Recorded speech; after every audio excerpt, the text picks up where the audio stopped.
Bienvenidos a una nueva edición de Estados Unidos al Día desde nuestros estudios en Miami. Les saluda Maite Luna. Vamos con nuestros titulares.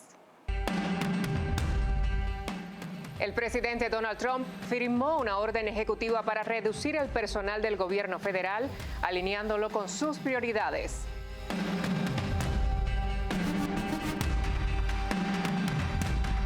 El secretario de Defensa de Estados Unidos, Pete Hegseth, anunció que las personas transgénero ya no podrán enlistarse en las Fuerzas Armadas y que se suspenderán los tratamientos médicos relacionados con la transición de género para quienes ya forman parte del ejército.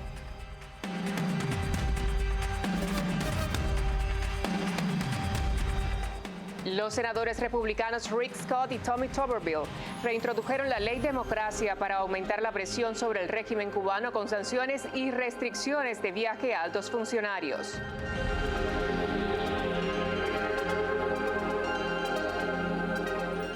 El Departamento de Justicia de Estados Unidos, bajo la administración de Donald Trump, ordenó retirar los cargos de corrupción contra el alcalde de Nueva York, Eric Adams.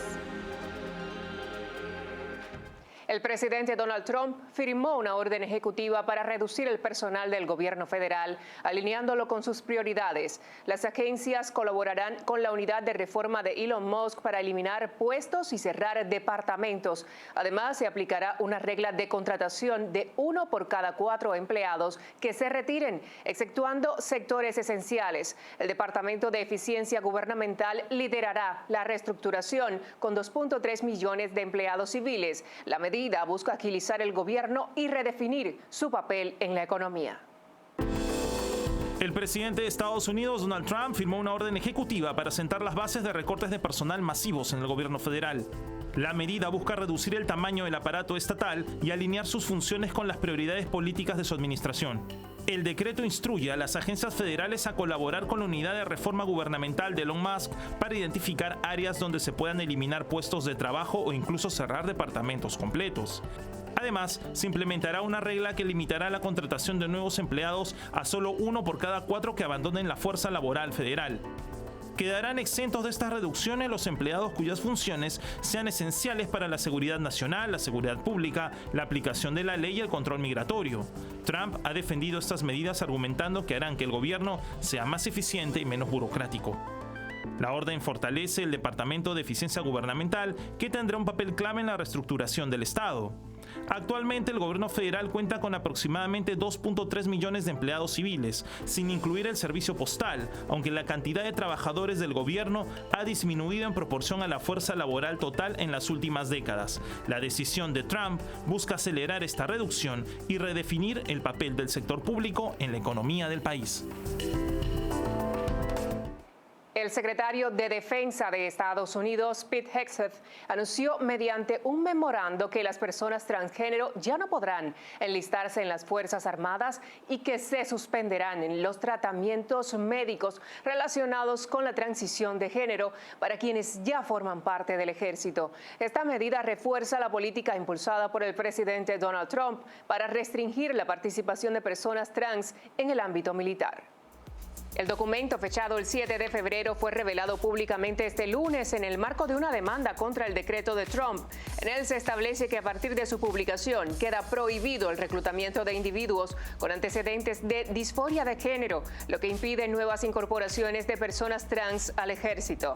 Asimismo, el memorando especifica que todos los procedimientos médicos vinculados con la transición de género, ya sean programados o pendientes, han sido detenidos. Cabe recordar que la prohibición para que personas trans ingresaran al ejército fue eliminada en 2016 bajo la administración demócrata del expresidente Barack Obama, lo que permitió su inclusión formal en las Fuerzas Armadas. Sin embargo, la actual administración ha revertido esta política con el argumento de preservar la preparación militar. Esta acción fortalece la política respaldada por el presidente Donald Trump para limitar la presencia de personas trans en las Fuerzas Armadas, promoviendo una agenda que prioriza la biología. El gobernador de Florida, Ron DeSantis, anunció un acuerdo con el Departamento de Seguridad Nacional para que la Policía de Carreteras de Florida colabore en la aplicación de leyes migratorias. Los patrulleros podrán interrogar y detener a sospechosos de estar en el país sin autorización, tras recibir capacitación del Servicio de Inmigración y Control de Aduanas. La medida busca acelerar deportaciones y reforzar la seguridad, alineándose con la estrategia migratoria de Donald Trump. Otros estados republicanos podrían seguir este modelo, impactando el debate nacional sobre inmigración en Estados Unidos. El gobernador de Florida, Ron DeSantis, anunció un acuerdo con el Departamento de Seguridad Nacional que permite a la Policía de Carreteras de Florida colaborar directamente en la aplicación de las leyes migratorias federales. Con esta medida, Florida se convierte en uno de los primeros estados, junto con Texas, en integrar a sus fuerzas estatales en operativos de control migratorio en el interior del país. El acuerdo otorga a los patrulleros de las FHP la autoridad para realizar funciones que antes eran exclusivas de agentes federales, como interrogar y detener a personas sospechosas de estar en el país sin autorización. Para ello, recibirán capacitación del Servicio de Inmigración y Control de Aduanas. DeSantis destacó que esta iniciativa tiene como objetivo acelerar las deportaciones y reforzar la seguridad en el estado. Esta decisión se enmarca en un contexto de crecientes debates sobre la gestión migratoria en Estados Unidos. DeSantis ha señalado que esta acción respalda la estrategia del presidente Donald Trump de implementar un amplio programa de deportaciones. A medida que avance su implementación, se espera que otros estados liderados por republicanos consideren medidas similares, lo que podría impactar significativamente en la política migratoria nacional. Agentes fronterizos de Estados Unidos arrestaron en Texas a un hombre mexicano de 36 años, acusado de ser miembro del Cártel del Golfo. La detención ocurrió el 6 de febrero, aunque fue reportada por el Servicio de Control de Inmigración y Aduanas el 11 de febrero. Según las autoridades, el detenido tiene antecedentes penales, incluida una condena por posesión de marihuana. El ICE señaló que el hombre estaría vinculado con un grupo de sicarios dentro del Cártel del Golfo, según investigaciones de la Oficina de Investigaciones de Seguridad Nacional. Autoridades destacaron que fue identificado como el líder de una célula sicaria. La Agencia para el Control de Drogas, DEA, ha identificado que en Estados Unidos operan principalmente los cárteles de Sinaloa y Jalisco Nueva Generación, aunque miembros del Cártel del Golfo también han sido procesados en el país. Por ello, la detención del presunto líder de una célula criminal del Cártel del Golfo refuerza los esfuerzos para combatir la delincuencia transnacional. Además, este tipo de operativos ayudan a reducir la presencia de organizaciones criminales en territorio estadounidense. Nos vamos a una breve pausa. Regresamos en solo minutos con más de Estados Unidos al día.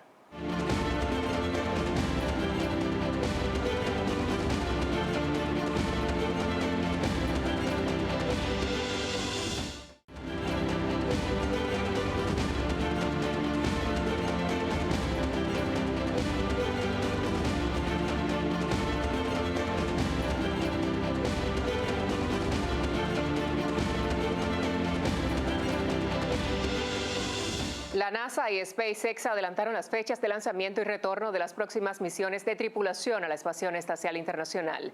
La misión Crew 10 ahora está programada para despegar el 12 de marzo, permitiendo el regreso de los astronautas de la Crew 9, incluidos Suni Williams y Buzz Wilmore, quienes han estado varados en el complejo orbital desde junio de 2024 debido a fallas en la nave Starliner de Boeing. Para agilizar la misión, la NASA ha decidido reutilizar la cápsula Dragon Endurance en lugar de una nueva nave, lo que requiere menos tiempo de preparación. Los equipos técnicos están evaluando la seguridad del hardware de la nave para garantizar que cumple con los requisitos del programa de tripulación comercial de la agencia. El proceso de preparación incluye la remodelación de la cápsula Dragon, la carga de suministros y combustible y su transporte al hangar de SpaceX en la plataforma 39A del Centro Especial Kennedy en Florida. donde se acoplará al cohete Falcon 9 para el lanzamiento. Este ajuste permitirá a SpaceX seguir con la construcción de una nueva cápsula Dragon sin afectar la rotación de tripulación. La misión Crew 10 transportará a los astronautas de la NASA Anne McClain y Nicole Ayers, junto con el japonés Takuya Onishi y el ruso Kirill Peskov, quienes reemplazarán a la Crew 9 en la estación. La Crew 9 ayudará a la nueva tripulación en su adaptación y entrega de responsabilidades antes de su regreso. Una vez completada la transición, la Crew 9 regresará a la Tierra con los astronautas Nick Hague, Sonny Williams, Butch Wilmer y el cosmonauta Alexander Gorbanov. Su descenso dependerá de las condiciones climáticas en los puntos de amerizaje ubicados frente a la costa de Florida. Los senadores republicanos Rick Scott y Tommy Tuberville reintrodujeron la ley Democracia para aumentar la presión sobre el régimen cubano con sanciones y restricciones de viaje a altos funcionarios. La propuesta incluye el bloqueo de activos de entidades vinculadas a la seguridad e inteligencia de Cuba y busca mejorar el acceso a Internet en la isla. Scott argumenta que Cuba desestabiliza América Latina y mantiene lazos con Rusia, Irán y China. La medida sigue la política de máxima presión de Donald Trump. En Estados Unidos, los senadores republicanos Rick Scott y Tommy Tuberville han vuelto a presentar en el Congreso la ley Democracia, una iniciativa que busca intensificar la presión sobre la dictadura cubana mediante sanciones económicas y restricciones de viaje dirigidas a altos funcionarios del Partido Comunista y miembros de las Fuerzas Armadas Revolucionarias. Con esta medida, los legisladores buscan debilitar la estructura de poder en la isla. El proyecto también contempla el bloqueo de activos de entidades relacionadas con los organismos de seguridad e inteligencia de Cuba. Además, pretende mejorar el acceso a Internet para la población cubana, con el fin de contrarrestar la censura y el control informativo impuesto por el gobierno de La Habana, facilitando así la comunicación y el flujo de información libre. El senador Rick Scott ha argumentado que Cuba es la raíz de la inestabilidad en América Latina, destacando que el régimen mantiene vínculos estrechos con potencias como Rusia, Irán y China. También señaló que La Habana ha servido como refugio para grupos terroristas, lo que, según él, justifica la necesidad de endurecer las sanciones contra el gobierno cubano.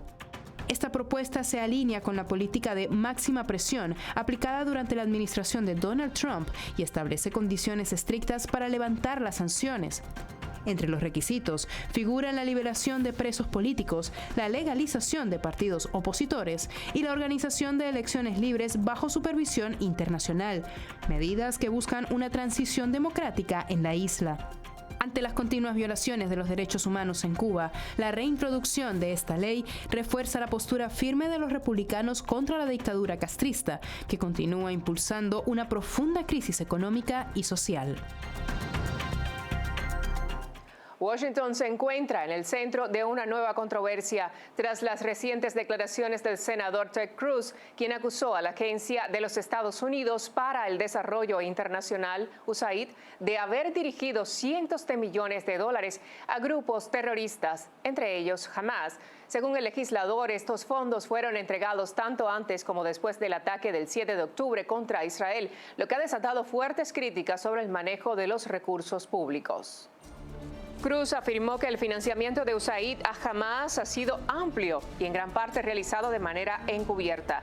Basándose en testimonios de funcionarios y exfuncionarios federales, señaló que la agencia no solo habría transferido dinero a organizaciones con vínculos terroristas, también habría evitado registrar adecuadamente estos movimientos en bases de datos públicas, dificultando su rastreo.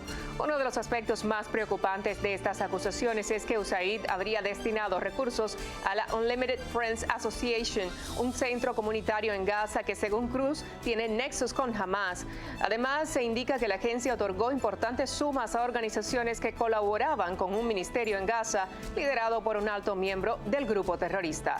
Este escándalo fortalece el discurso del presidente Donald Trump sobre la necesidad de reformar las agencias gubernamentales y poner fin al financiamiento de entidades que actúan en contra de los intereses de Estados Unidos y sus aliados. La situación podría generar nuevas medidas para reforzar la supervisión del gasto público en el ámbito internacional. El secretario de Defensa de Estados Unidos, Pete Hegseth, realizó su primera visita a la sede de la OTAN en un encuentro clave con los aliados europeos para discutir la ayuda a Ucrania. La reunión del Grupo de Contacto para la Defensa de Ucrania, establecida en 2022 para coordinar la asistencia militar al país, fue organizada por el Reino Unido por primera vez, marcando un cambio en el liderazgo de estas sesiones que antes eran presididas por Estados Unidos. Desde el inicio de la invasión rusa en 2022, aproximadamente 50 países han aportado más de 126.000 millones de dólares en ayuda militar a Ucrania. Sin embargo, no se anunciaron nuevos envíos de armas en esta reunión y no se ha decidido quién liderará futuras sesiones del foro. Donald Trump, quien ha prometido poner fin rápidamente a la guerra, ha criticado el alto costo del apoyo a Ucrania y ha sugerido que el país debería compensar la ayuda de Estados Unidos con acceso a sus recursos naturales. Además, su administración está evaluando su postura dentro de la OTAN, una organización basada en el principio de defensa colectiva a la que Ucrania aspira unirse en el futuro. Otro tema clave en la reunión fue el gasto en defensa de los aliados europeos, aunque 23 países han alcanzado el objetivo de 2% del PIB en gasto militar, un tercio de los miembros aún no lo ha logrado. Trump ha propuesto elevar la meta al 5%, aunque ningún país lo ha alcanzado aún, con Polonia siendo el más cercano. Hegseth, por su parte, afirmó que Estados Unidos no debería gastar menos del 3% del PIB en defensa, aunque cualquier decisión final dependerá de Trump. Los líderes de la OTAN discutirán nuevos objetivos de gasto en la cumbre que se celebrará en junio en La Haya, donde se espera que Estados Unidos haga presión para aumentar los presupuestos militares de los aliados. Nos vamos a una pausa. Regresamos en minutos con más de Estados Unidos al día.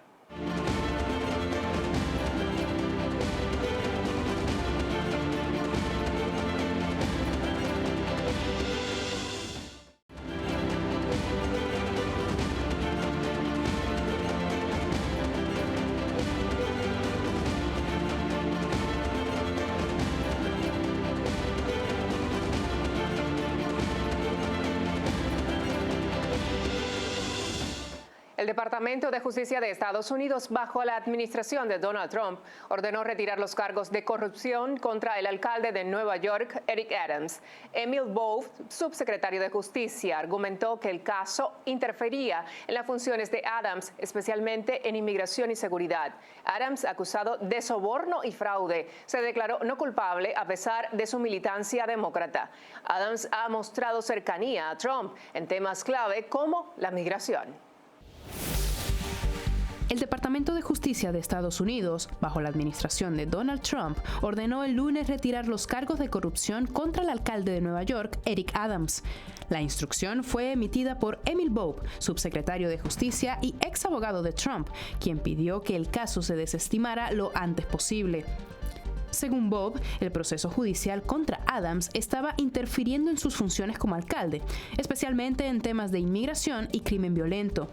En un memorando, argumentó que el caso desviaba recursos y atención de Adams, quien ha estado enfocado en reforzar las políticas de deportación. Adams había sido acusado en septiembre de soborno, fraude electrónico y conspiración para aceptar contribuciones extranjeras en su campaña electoral. Se declaró no culpable y su juicio estaba programado para abril, antes del inicio de las primarias demócratas para la alcaldía de Nueva York. El alcalde ha mostrado una postura cercana a Trump en temas de seguridad e inmigración.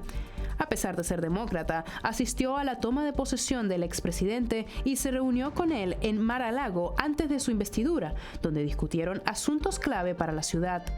Adams negó que su reunión con Trump incluyera conversaciones sobre su caso legal y rechazó las críticas por su acercamiento al expresidente.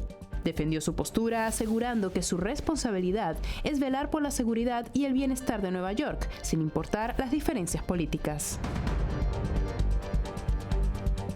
Antes de despedirnos y para obtener más información, les invito a que escaneen el código QR que aparece en este momento en sus pantallas. No se olviden que estamos en www.grupotvl.com, que puede seguirnos también en Twitch como TVL ESP, escucharnos a través de Spotify como TVL en español y seguir nuestra señal en vivo en el canal de YouTube, donde podrán encontrarnos como TVL en español. De esta forma me despido de ustedes. Les espero en otra emisión de Estados Unidos al Día.